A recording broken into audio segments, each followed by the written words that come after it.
ইয়া রাব্বাল আলামিন। আল্লাহ, তুমি না কোরআনে বলেছো বান্দা যতই গুনাহ করবে আমার কাছে তাওবা করলে আমি তোমারে মাফ করে দেব। মনে বড় আশা নিয়ে আল্লাহ তোমার শাহী দরবারে ভিক্ষুকের মতো হাত বাড়াইলাম।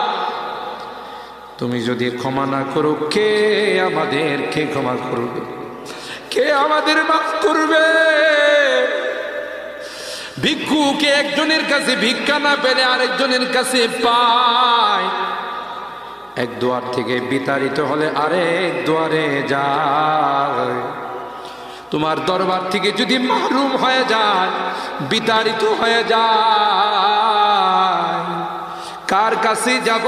কে আমাদেরকে ক্ষমা করবে?